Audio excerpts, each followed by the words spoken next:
और मैं बात यह कहूंगा कि आज दुनिया में कोई क्या कह रहा है, कोई क्या कह रहा है, इसलिए हम आज इस एकता के मंच पे खड़े हैं। तो मुझे आपके इस हौसले और एकता के ये मजबूर कर दिया कि ये दो पंक्तियां आपके सामने प्रस्तुत करूं कि जमीर बेच के नफरत जगाते रहते हैं, जमीर बेच के नफरत जगाते रहते हैं, लहू से प्यास अपनी बुझाते रहते हैं, जिन्हें नहीं पसंद हिंदू मुस्लिमों का मिलन वही जालिम लोग दंगा कराते रहते हैं, जिन्हें नहीं पसंद हिंदू मुस्लिमों का मिलन वही जालिम लोग दंगा कराते रहते हैं। एक पंक्ति आगे कहूंगा, नया प्यार का चमन चाहता हूं मैं, नया प्यार का चमन चाहता हूं, जमजम और गंगा का मिलन चाहता हूं, जमजम और गंगा का मिलन चाहता हूं, रहे हिंदू मुस्लिम साथ बस मैं खुदा से यही दुआ मांगता हूं, रहे हिंदू मुस्लिम साथ बस मैं खुदा से यही दुआ मांगता हूं। मेरे बड़े लोगों और सामने बैठे विद्यार्थियों, मैं आपको ये कहना चाहूंगा कि एकता एक ऐसी चीज है कि एकता से इंसान और मनुष्य का एक सूत्र में अगर बंध जाते हैं तो वो एक बड़ा देश और भारत जैसा बन जाता है। किसी जंगल में आग लग गई थी तो जंगल के सारे पक्षी और जानवर भाग के कहीं दूर चले गए थे, तो उसमें एक चिड़िया बच गई थी और पास में एक समंदर था। उस समंदर से 2 बूंद पानी लेकर और उस बड़ी सी आग में डालती रहती थी। इतने में उस समंदर से मगरमच्छ आया और चिड़िया से कहने लगा, ए चिड़िया, मैंने बेअकल पक्षी तो बहुत देखे मगर तुझ जैसा नहीं। चिड़िया ने कहा, कैसे? तो उसने कहा, ये आग तो आसमान से बातें कर रही है और तेरे इन 2 बूंदों से ये कैसे आग बुझेगी? चिड़िया ने जो जवाब दिया वो दिल पे हाथ रख के सुन ले। चिड़िया ने कहा, मुझे तो पता है ये आग बुझने वाली नहीं है, लेकिन ये जब आग बुझ जाएगी और इस जंगल का जब इतिहास लिखा जाएगा तो मेरा नाम जलाने वालों में नहीं लिखा जाएगा, मेरा नाम बुझाने वालों में लिखा जाएगा।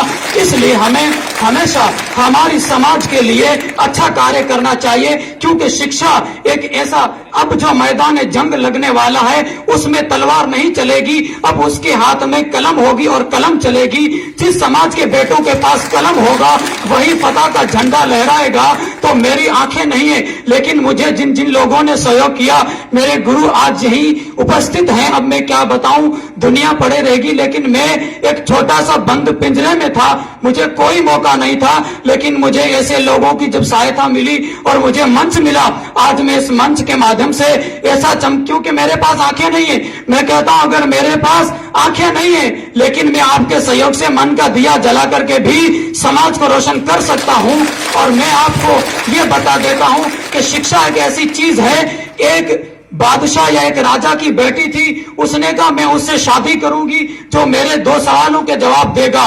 मेरे विद्यार्थी साथियों सुन लो, तो कई बड़े लोग आए लेकिन उसके सवाल का जवाब कोई नहीं दे सका, लेकिन एक टीचर का बेटा था, उसने कहा पिताजी मुझे ले चलो। टीचर ने कहा, बाबा आप कैसे दे सकोगे, मेरे बेटे बड़े बड़े इससे तो हार खा गए। बेटे ने कहा मुझे ले चलो, ये ले गए, तारीफ तय हो गई, लोग साथ हो गए और लड़की आई और लड़की ने अपनी एक अंगुली उठाई, बोली ये क्या है?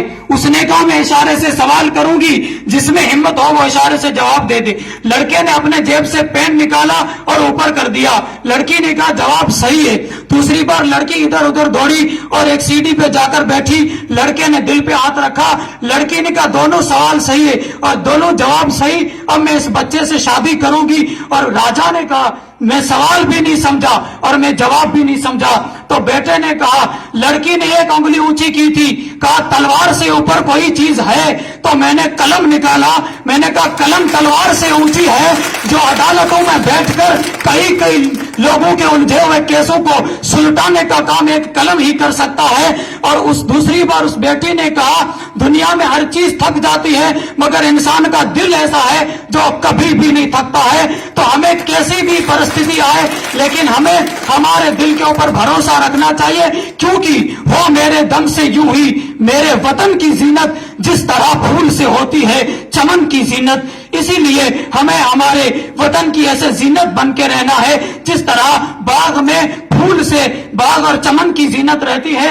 इसीलिए मैं बड़े लोगों से और जो यहाँ आए हुए हैं ये धन्यवाद देना चाहूंगा कि मुझ जैसे कमजोर को इतना बड़ा मंच दिया और इतना बड़ा मौका दिया, और जिससे मैं मेरे विचार आपके सामने प्रस्तुत कर सका। क्योंकि तभी तो लोग कहते हैं मैं फिर कहीं दूर से सदा दो मुझको, फिर कहीं दूर से सदा दो मुझको, मेरी तन्हाई का एहसास दिला दो मुझको। तुम तो चांद हो, तुम्हें मेरी जरूरत ही क्या, मैं तो एक दिया हूं, मुझ किसी चौखट पे जला दो मुझको। और एक आखिरी शेर पढ़ूंगा, चाहे लाख दलदल हो फिर भी पांव जमाए रखिएगा, चाहे लाख दलदल हो फिर भी पांव जमाए रखिएगा, हाथ खाली सही फिर भी ऊपर उठाए रख देगा। कौन कहता है पानी छलनी में नहीं रुकता, बर्फ बनने तक हौसला बनाए रखिएगा, बर्फ बनने तक हौसला बनाए रखिएगा। अब बस मैं मेरी वाणी को यहीं समाप्त करूंगा। वो इसलिए करूंगा क्योंकि बहुत बड़े बड़े लोग हैं, इतना समय नहीं है। अब जिसके जी में आए वो रोशनी पाए। मैंने दिल जला के सरे आम रख दिया। जय भीम, हिंदुस्तान जिंदाबाद।